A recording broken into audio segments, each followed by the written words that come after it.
बिस्मिल्लाहिर्रहमानिर्रहीम। गुमनाम हीरो के मुअज़्ज़ज़ नाज़रीन, अस्सलामु अलैकुम। दोस्तों, लाइक ज़रूर कर दिया करें, शुक्रिया। आइए चलते हैं कहानी की तरफ। तुम्हें पता है मैं तुम्हारे साथ क्या सलूक करने वाला हूँ। तुम मुझे कुछ नहीं कह सकते, वो लोग तुम्हारे ताक़ब में आ ही रहे होंगे। तुम कुत्ते की मौत मरोगे जलानी, तुम यहाँ से बचकर नहीं जा सकते हो। ये तुम्हारी आखिरी फेरा होगा। इसके हौसले अब भी बहुत बुलंद थे। मेरा ख्याल है इसने मौत के तस्वर को भी जहन में नहीं आने दिया था और मैंने सोच लिया था कि मैं उससे इसी वक्त छुटकारा हासिल कर लूंगा। मैंने बड़े गैज़ो गज़ब के आलम पिस्तौल का दस्ता इसकी गुद्दी में दे मारा। ज़रबकारी बैठी मल्होत्रा इसी वक्त बेहोश हो गया। उसको साथ लेकर मैं ख्वार नहीं होना चाहता था। मैंने पिस्तौल इसके सीने पर रखा और इसे धक्का देकर कार से बाहर गिरा दिया। वो बिल्कुल बेहोश हो चुका था। इसे खींचकर मैं झाड़ियों में ले गया और वहीं मैंने इसकी कानपट्टी पर गोली मार दी। इसके जिंदा रहने का सवाल ही पैदा नहीं होता था। इसको वहीं छोड़कर मैंने कार को फिर अमृतसर की तरफ भगा दिया। रात कुछ ज्यादा ऊपर उठ गई थी। सुबह के 4 बज चुके थे। कुछ ही देर बाद मैं इसी जैली सड़क पर चलता हुआ खालसा कॉलेज के पास जा पहुंचा। अब मैंने कार छोड़ देने का फैसला किया। मैं इसको अपने साथ नहीं रख सकता था। कार नई थी मगर मेरी नहीं थी। पुलिस इसके पीछे लगी होगी। वो किसी भी जगह मुझे रोक सकते थे। ऐसा तो मुमकिन ही नहीं था कि इन्हें मल्होत्रा के अगवा की खबर न हो सकी हो। मैंने कार कॉलेज की अकबी दीवार के साथ खड़ी की और चाबियां वहीं रहने दी और वहां से मैं तेज तेज कदम उठाता हुआ शहर की तरफ चल दिया। कोई 2 फरलांग मैं आगे निकला होऊंगा कि मुझे एक टैक्सी नजर आ गई। इसको मैंने रोका तो इसमें 2 सवारियां और थीं। पता नहीं वो कहां जा रहे थे। फिर भी मैं अगली नशिस्त पर बैठ गया तो ड्राइवर बोला, आपने कहां जाना है, जरा मुझे हाल बाजार उतार दो। जी बहुत अच्छा, ये सवारियां स्टेशन जा रही हैं। मैंने सोचा आपको भी साथ बिठा लूं, आपको एतराज तो नहीं है। जुमला इसने टैक्सी में मौजूद सवारियों को देखकर कहा। वो दोनों सिख थे और किसी अपने ही काम से स्टेशन जा रहे थे। वो दोनों हंस दिए, बोले क्या हर्ज है, किसी का काम हो जाए तो इससे अच्छी बात क्या होगी। जब मैं होटल पहुंचा तो मैंने देखा कि आबी बड़े गेट के बाहर सड़क पर खड़ा है। ड्राइवर ने गाड़ी रोकी तो मैं इसको कुछ भी ना दे सका। मेरे पास पाकिस्तानी करेंसी थी, हमें वो फौरन बदल लेनी चाहिए थी। यार मैं कितने पैसे दे दूं? नहीं बाबूजी, खैर है, सुबह सवेरे पुण्य का काम होगा, यही बहुत है। ये कहकर इसने गाड़ी आगे बढ़ा दी। आबी ने अभी तक मुझे नहीं देखा था। इसका ध्यान दूसरी तरफ था। मैं टैक्सी की ओट से निकलकर अचानक ही इसके पास जा पहुंचा। ओए बौंतर, तू कहाँ पागल होता फिर रहा है?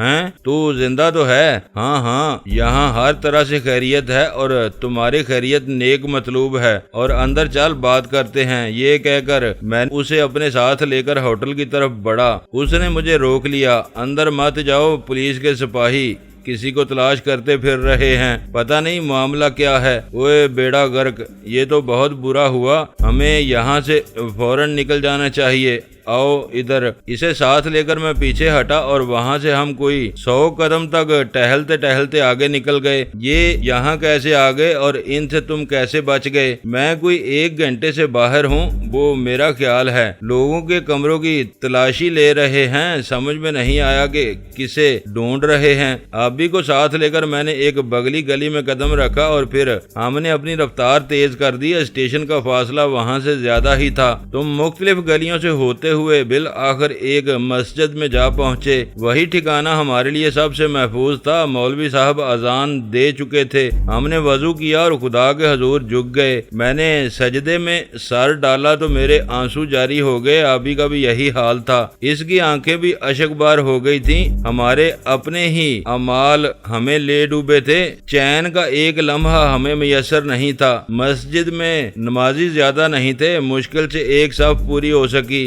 दरअसल वहाँ से सिखों ने मुसलमानों का खोज ही खत्म कर दिया था। अब जो थे वो ज्यादातर कश्मीरी थे या वो लोग जो मेहनत मजदूरी के लिए दूसरे शहरों से आकर आबाद हो गए थे। नमाज से फारिग होकर हम दोनों मस्जिद के एक कोने में जाकर बैठ गए। अभी सिगरेट के लिए मचल रहा था। बोला, उठो यार, ये जगह हमारे लिए नहीं है। बाहर कहाँ जाओगे, सवेरा तो होने दो। मेरी बात गौर से सुनो, मैं एक मार का सर करके आ रहा हूँ। क्या मतलब, तू गया किस वक्त था? मैं कोई 11 बजे के करीब बाहर निकला था। ये कहकर मैंने उस रात के सारे वाकयात उसे सुना दिए। वो हैरत ज़दा होकर मुझे देखता रहा, यूं जैसे मेरी किसी बात का इसे एतबार न आ रहा हो। मैं खामोश हुआ तो वो बोला, वो कोई वक्त था ऐसी हरकत का, पागल है तू। बहरहाल अब हमें जेल तक पहुंचना है, मगर अभी नहीं। वो तुम बताया करते थे कि इधर गुरदासपुर के करीब किसी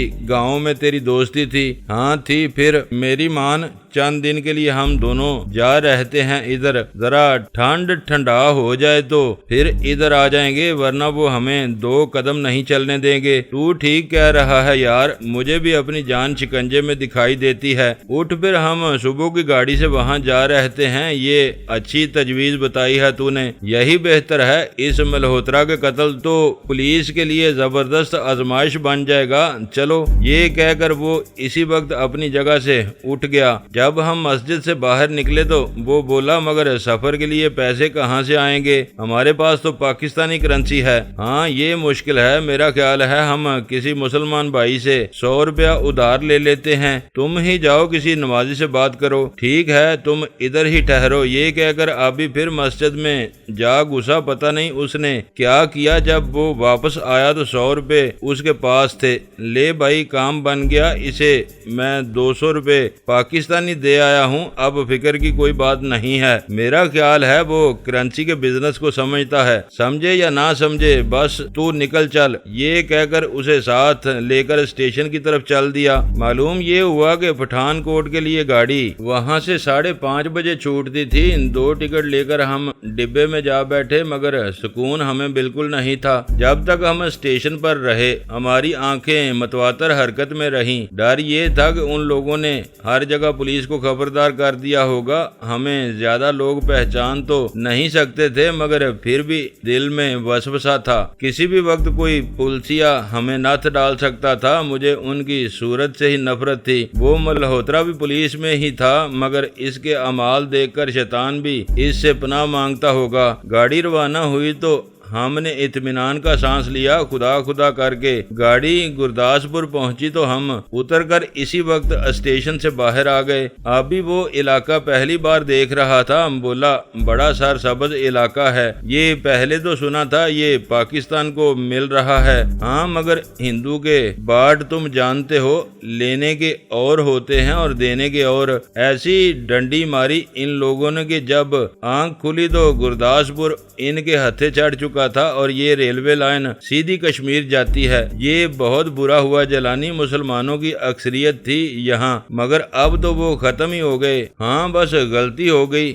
अल्लाह माफी दे। अब कोई तांगा पकड़ गोला सड़क जाती है बरनाला की तरफ, इसे रोक लेना, ये इधर भी जा सकता है। आबी ने एक तांगे को रोकते हुए कहा और हम इससे 10 रुपए किराया तय करके बरनाला की तरफ चल दिए। आबी ने अच्छी तजवीज पेश की थी। इस शहर से हमारा फौरन निकल जाना ही अच्छा था। इन्हें जब खबर मिली तो वो उसी वक्त शहर के मुख्तलिफ हिस्सों में फैल गए थे। आबी ने समझदारी से काम लिया कि वो इस वक्त होटल में मौजूद नहीं था, वरना इसको धर लेते। मल्होत्रा उनके लिए बेहद अहम आदमी था, इसके लिए तो वो सारे शहर को सर के बल खड़ा कर देते। तांगा बड़ी सड़क पर चढ़ा तो आबी मुस्कुराते हुए बोला, तुमने किसी कलवंती का जिक्र किया था, वो क्या चीज है यार? बस तुझे तो कोई मौका मिलना चाहिए। खालिस देहाती औरत है वो, मैं भी पेंडू आदमी हूँ, ये कोई खास बात नहीं है। अल्लाह माफी दे यार, तू कुछ ज्यादा ही आजाद ख्याल हो गया है। अच्छा ये बता, तुझे ये पिस्तौल कहाँ से मिला? मत पूछ यार, इसके बारे में तो मैंने तुझे बताया ही नहीं। 2 तलंगे मिल गए थे मुझे। ये कहकर मैंने इसे सारी बात बता दी। वो बेख्तियार हंसने लगा। खूब फैंटी लगानी थी इन्हें हो गई, यानी वो तेरे ही पीछे चल दिए और ये पता नहीं था कि वहाँ बड़ा मुकालमा हुआ उनसे। भाई मेरा ख्याल है आखिर तक इन्हें ये महसूस नहीं हुआ होगा कि उनके साथ हो क्या गया है। जब हम बरनाला पहुंचे तो दोपहर हो चुकी थी, यही कोई 3 बजे का अमल होगा। हम सड़क पार करके गिद्दड़विंडी जा पहुंचे। बाएं हाथ एक बटियारन दाने बोन रही थी और बहुत से बच्चे और जवान इसके गिर्द बैठे अपनी बारी का इंतजार कर रहे थे। मक्की की खुशबू गली तक फैल रही थी। अभी वहीं रुक गया। वो खुशबू शायद इसे अपने गांव की याद दिला रही थी। क्या ख्याल है, यहाँ से दाने न ले लें? नहीं यार, कोई तो बेला वक्त देखा कर, यानी ये बटियारन भी तेरी नजर में आ गई। चल आगे। मगर ऐन इस वक्त कलवंती मुझे गली में बटियारन की तरफ आती दिखाई दी। इसके हाथ में दानों की एक बड़ी सी पोटली थी। वो सबज रंग की कमीज शलवार पहने हुए थी, इस पर वो फुलकारी ओढ़े हुए थी सुर्ख रंग की। सेहत उसकी अब भी वैसी ही थी और चेहरे की चमक दमक अब भी निगाहों को खैरा करती थी। वो झूमती हुई आगे बढ़ी तो एकदम हमारे सामने आ गई। हम गली को तकरीबन रोक कर खड़े थे। सबसे पहले इसकी नजर हमारे पांव पर पड़ी और फिर वो हमें देखने के लिए जरा देर के लिए दीवार के साथ लग गई। उससे मेरी नजरें मिली तो एक अजीब सी बेदों भरी मुस्कुराहट इसके लबों पर उभरी। तुम, ये मैं क्या देख रही हूँ? शेर सिंह जी, मैं फिर आ गया हूँ। कलवंती, क्या हाल है तेरा? बिल्कुल ठीक, पर तू इधर कैसे आ गया? चल मेरे घर, मैं इधर भट्टी की तरफ आई थी। चल अब ये काम फिर कर लूंगी। इधर इसने दीवार से टेक हटाई और निहायत ही बेतकल्फी से इसने मेरा हाथ पकड़ लिया। बोली, तेरा मैं रोज इंतजार करती थी, रोज ही रोज।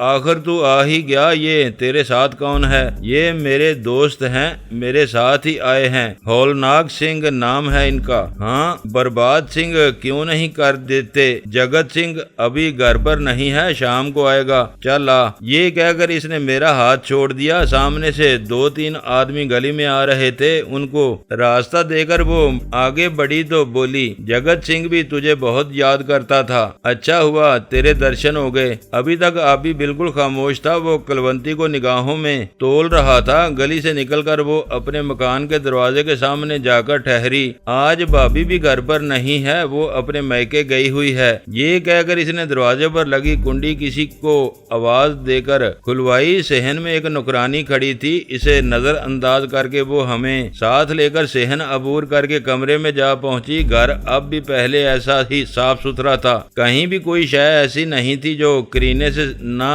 सजी हो। कलवंती को घरदारी आती थी। शायद वो सारा ही दिन इसकी झाड़ पूंछ में लगी रहती थी। तू चाय पिएगा कि दूध? हमें इसने कुर्सियों पर बिठाते हुए कहा। जो मर्जी हो ले आओ, हो सके तो ये दाने ही बनवा दो। हाँ, मैं इस सहती को भेजती हूँ, ये हमारी नौकरानी है। ये कहकर वो सेहन में निकल गई। जब वो वापस आई तो हमारे लिए एक गिलास गरम गरम दूध का ले आई और फिर वो मेरे करीब की कुर्सी पर बैठ गई। बोली, पाकिस्तान से कब आया है तू? कल ही आया हूँ। हम अमृतसर में उतरे थे, आज यहाँ आ गए। कोई खास काम होगा तुझे? बगैर वजह के तू ये सफर नहीं कर सकता था। बस तुझे देखने चला आया हूँ। हसन अब्दाल में कई दफा गया पर तू मुझे किसी भी जत्थे के साथ नजर नहीं आई। जगत सिंह मेरा पासपोर्ट ही नहीं बनवाता, वरना मैं तो जाना चाहती थी। बस रगड़ा ही देता रहता है। आज कर दूंगा, कल कर दूंगा। वो मसरूफ आदमी है, तेरे लिए कहाँ धक्के खाता फिरेगा। अच्छा ये बता, तू खाना खाएगा ना? मुर्गा काट देती हूँ, मगर झटके का नहीं होना चाहिए। तो और क्या होगा? कोई मौलवी तो यहाँ है नहीं। मौलवी मैं साथ लाया हूँ। ये हौलनाग सिंह किस दिन काम आएगा? हमारी कलवंती को देखा तुमने? मैं इसी का जिक्र तुमसे करता था। हाँ, अच्छी है, मुखलस है और खूबसूरत भी। अब्बी ने कलवंती को देखे बगैर गिलास पर नजरें जमाकर कहा, देखा ये भी तेरी तारीफें करने लगा है, पर ये बंदा मुझे अच्छा नहीं लगा। शेर सिंह जी, इसकी नजर बहुत मैली है, कलवंती ने बेसाख्ता कह दिया। अभी तिल मिलाकर रह गया मगर बोला कुछ नहीं। हल्की सी मुस्कुराहट इसके लबों पर आ गई। चंद लम्हों के सुकूत के बाद कलवंती ने कहा, मेरी गाल का बुरा ना मानना, मैं ऐसे ही मजाक कर रही थी। कोई बात नहीं, सब लोगों को पसंद नहीं आ सकते। मेरी नजर जो मैली है तो इसकी वजह ये है कि इसमें मैं सुरमा नहीं डालता हूँ तेरी तरह। वो कुलवंती की आंखों की तारीफ कर रहा था जो सुरमे ने और ज्यादा काली कर रखी थी। उस मामले का क्या बना?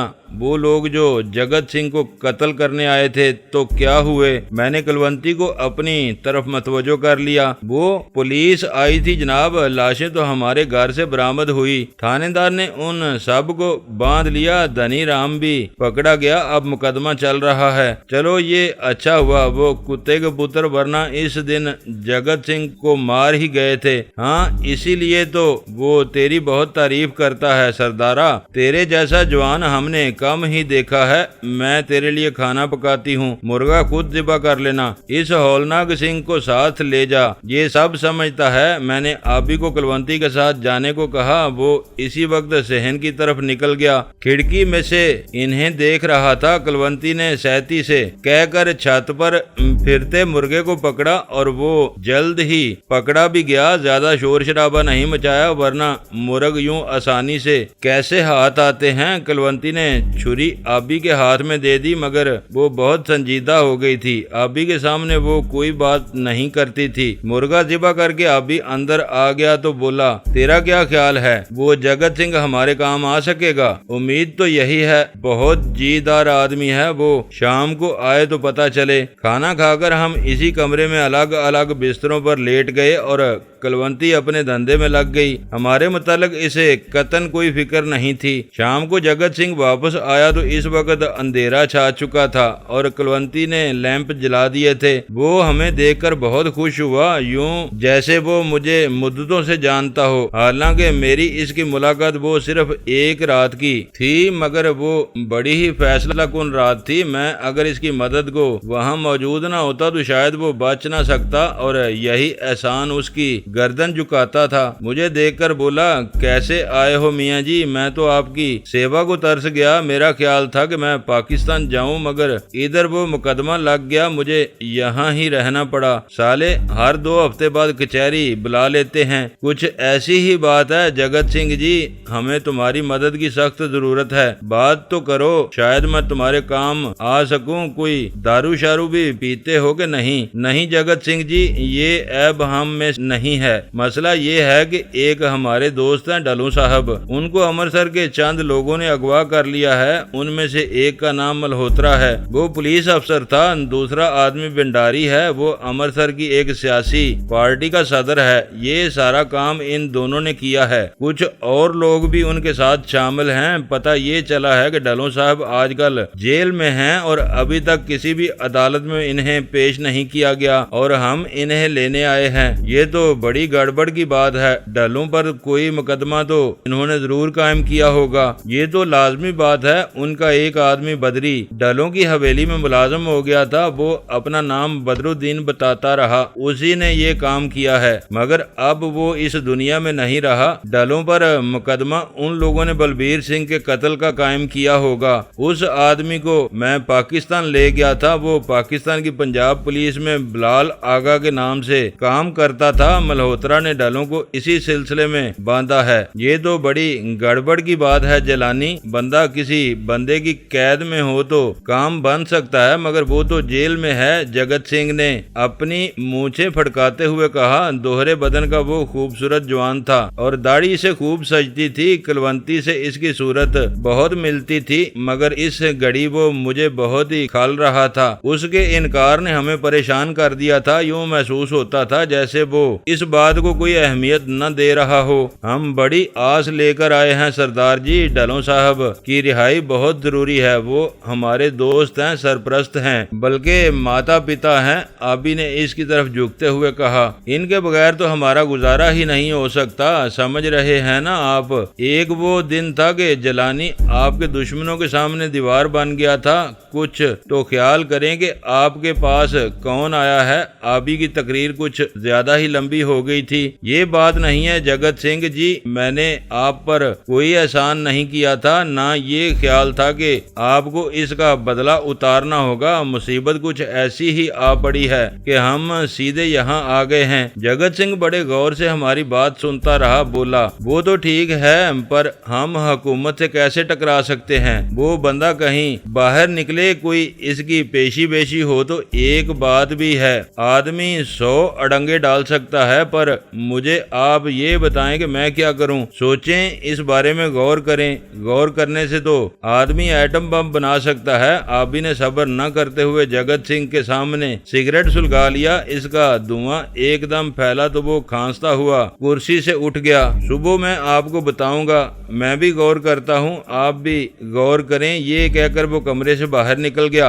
यार, इस सिखड़े के घर तो हम ख्वाह मुख्वाह ही आए, ये तो किसी काम नहीं आ सकता, मैंने देख लिया है। आबी नाराजगी से बोला, ये तुम्हारी ही तजवीज थी आबी, अब देखते हैं ये क्या कहता है। सुबह कौन सी दूर है, मुझे डर है ये हमें किसी और ही स्यापे में ना फंसा दे। हम इसके घर में आ बैठे हैं। नहीं यार, ऐसा भी गया गुजरा ना समझ इसे, मर्द आदमी है। पहले मैं आया था तो इसने मेरी बहुत आओ भगत की, पलकों से जमीन साफ करता था, पता नहीं अब इसे क्या हो गया है। ये कहकर मैंने भी एक सिगरेट जला लिया और सहन में निकलने वाली खिड़की बंद कर दी। वो सिगरेट से बहुत एलर्जिक थे। जगत सिंह सहन में रुका नहीं, सीधा बाहर निकल गया। मेरा ध्यान आबी के उस नुक्ते पर जा ठहरा। इसकी बात बातें तो बहुत ही सही होती हैं, कहीं जगत सिंह हमें वाकई किसी लंबे स्यापे में ना फंसा दे। मैंने सिगरेट पांव तले देकर मसल दिया।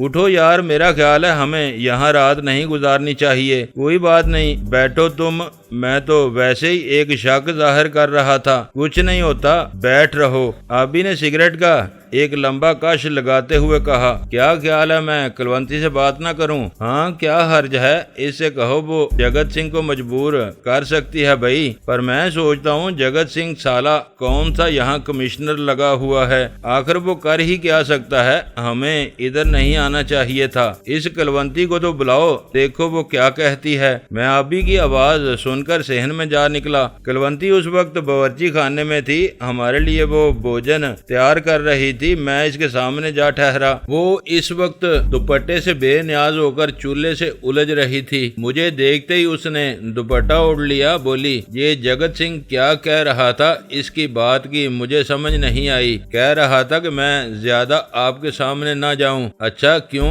ऐसा क्यों कहा है इसने? पता नहीं, इसका ये ख्याल है कि आप इससे कोई अनोखा काम करवाना चाहते हैं। काम क्या है आखिर? मैं इसके पास ही पीढ़ी पर बैठ गया। बात ये है कुलवंती के हमारा एक दोस्त यहाँ अमृतसर जेल में बंद है, हम इसको रिहा करवाना चाहते हैं। जगत सिंह के पास हम इसीलिए आए थे। ओए, ये तो सोचो कि वो कोई गवर्नर लगा है यहाँ का। जगत सिंह ठीक कह रहा था, उस पर तो खुद 5 मुकदमे चल रहे हैं, पुलिस इसको हर वक्त निगाह में रखती है। वो ठीक कह रहा था, उसे इस काम में ना फंसाओ तो अच्छा है। अब कहाँ है वो? पता नहीं, वो बहुत परेशान था। कह गया है कि अगर वो वापस नहीं आया तो मैं तुम्हें रात यहाँ ठहरा कर रुखसत कर दूंगा। मुझे नहीं मालूम था कि वो इस कदर बोधा आदमी है। ठीक है, हम अभी यहाँ से जा रहे हैं। कुलवंती, ये कहकर मैं बावर्ची खाने से उठ गया। इसने बड़े अचंभे की नजर से मुझे देखा और खुद भी उठ खड़ी हुई। देखो, हमारी गाल का बुरा ना मानो, जगत सिंह ठीक ही बोल रहा था। मेरा ख्याल है वो इसीलिए घोड़ी पर बैठकर कहीं निकल गया है। वो तुमसे बहुत शर्मिंदा था, मगर कोई गल इसके बस की नहीं है तो वो हाँ कैसे कर दे। तुम कल को कहो कि इंदिरा गांधी को गिरफ्तार करा दे तो वो कैसे ये काम कर देगा। ये कहती हुई वो भी सहन में निकल आई। कोई बात नहीं कुलवंती, सखी से शूम भला जो तुरंत देवे जवाब। उठ जा अभी, मेरा ख्याल है हम अभी यहाँ से चल देते हैं। अभी भी दरवाजे में आ ठहरा था। क्या फैसला हुआ है फिर? कुछ नहीं भाई, जगत सिंह घर से ही भाग गया है। आओ, हम यहाँ बैठकर क्या करेंगे? रात तो यहाँ ठहर लो, मैं खाना पका रही हूँ तुम्हारे लिए। नहीं, इसकी जरूरत नहीं है। जगत सिंह से कहना कि वो अब मर्दों में से अपना नाम कटवा ही दे तो अच्छा है। हद हो गई, आओ यार। यार, तुम तो नाराज हो गए हो, बात ही ऐसी है कुलवंती। अच्छा रब रखा। ये कहकर मैं दरवाजे की तरफ बढ़ गया तो आबी भी मेरे पीछे बाहर निकल आया। वो जमीन अचानक ही हमारे लिए अजनबी बन गई थी। कितने शौक से हम वहां गए थे, यूं महसूस होता था जैसे सदियों पुराना तल्लक है उन लोगों से हमारा, मगर वो तल्लक टूटा तो लगा वो कच्चे धागे से ज्यादा कमजोर था। जगत सिंह घर से ही भाग गया था और कुलवंती अपने भाई के इस रवैये पर परेशान भी नहीं थी, उल्टा वो इसकी हमायत कर रही थी। इसकी मजबूरी मैं समझ रहा था। इसे तो जगत सिंह की ही बात सही मालूम होती थी। हम तो सिर्फ डलू साहब को लेने गए थे और पहले ही मरहले पर जगत सिंह ने हमें जलील करके रख दिया था। हम गली से बाहर निकले तो आबी इस वक्त तक बहुत तप चुका था। बोला, तुमने क्या सोचा है फिर? इस जगत सिंह से इसकी जिंदगी छीन लो? ये इस काबिल नहीं कि इसे जिंदा रहने दिया जाए। नहीं आबी, ऐसा ना सोचो, इसकी अपनी मर्जी है, वो हमारे किसी काम नहीं आना चाहता तो हम क्या कर सकते हैं। नहीं, तुम मेरा साथ दो या ना दो, मैं इसे मजा चखाकर रहूंगा। क्या करोगे तुम? वो तो भाग चुका है। कुछ नहीं, बस ठीक है, चलो गुरदासपुर चलते हैं, किसी होटल में ठहर लेंगे। इसने अपने जहन में उबलते लावे को रोकते हुए कहा। हाँ, मैंने भी यही सोचा है। गुरदासपुर यहाँ से 2.5-3 मील दूर है, हम जल्द ही वहाँ पहुँच जाएंगे। वो मेरे साथ कदम से कदम मिलाकर चलता रहा, मगर वो मुझे किसी गहरी सोच में डूबा नजर आता था। इसका सांस तेज तेज चल रहा था। पता नहीं वो क्या सोच रहा था। मुझसे इसने फिर कोई बात नहीं की, बस 2 सिगरेट इसने सुलगाए और एक मुझे देकर वो खामोश हो रहा। रास्ता वीरान और उदास था। सड़क के आसपास कोई गांव नहीं था। शीशम के दरख्त 2 रवैया खड़े हमें ये एहसास दिला रहे थे कि उनकी तरह हम भी तन्हा हैं। बड़ी बेकली थी इस रात में। एक एक पल इसका हम पर भारी था।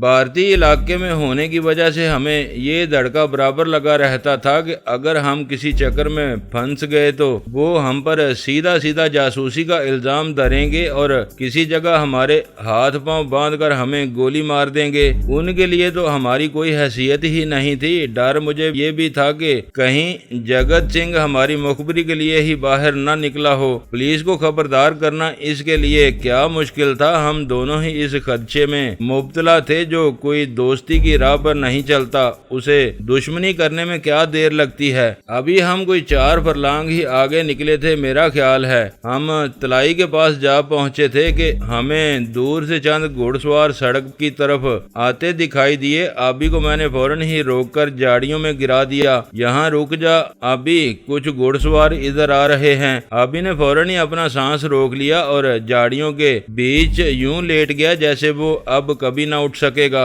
ये कौन लोग हो सकते हैं? उसने सरगोशी की। कुछ पता नहीं ये कौन लोग हैं, इनको गुजर जाने दो। झाड़ियां खासी ऊंची थीं और वो हमारे वजूद का भरम रख सकती थी। चंद ही मिनट बाद 6 घुड़सवार सड़क पर आ पहुंचे। वो पुलिस के लोग थे, वर्दियां पहनकर निकले थे और जगत सिंह उनकी रहनुमाई कर रहा था। वो इतनी तेजी से आगे निकले कि जब हमने दूसरा सांस लिया तो वो 200 कदम आगे जा चुके थे। कच्ची सड़क रेत से अट्टी हुई थी। वो इसे अबूर करके पगडंडी पर हो लिए। घोड़े वहाँ ज्यादा साबित कदमी से चल सकते थे। ये कुत्ते का पुत्र जगत सिंह इनके साथ कैसे आ गया?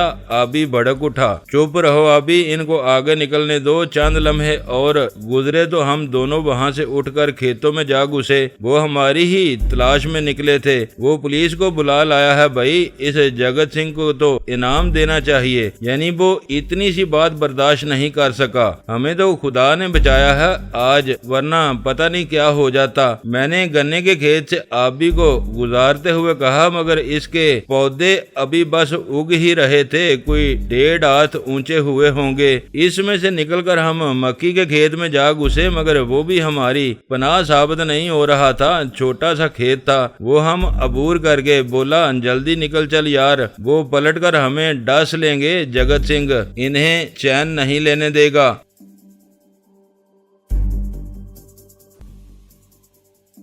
दोस्तों, वीडियो को लाइक जरूर कर दिया करें। ISI पाक आर्मी जिंदाबाद, पाकिस्तान पाइंदाबाद। मुअज़्ज़ज़ नाज़रीन, अपना ख्याल रखिएगा और अपने इस चैनल का भी शुक्रिया।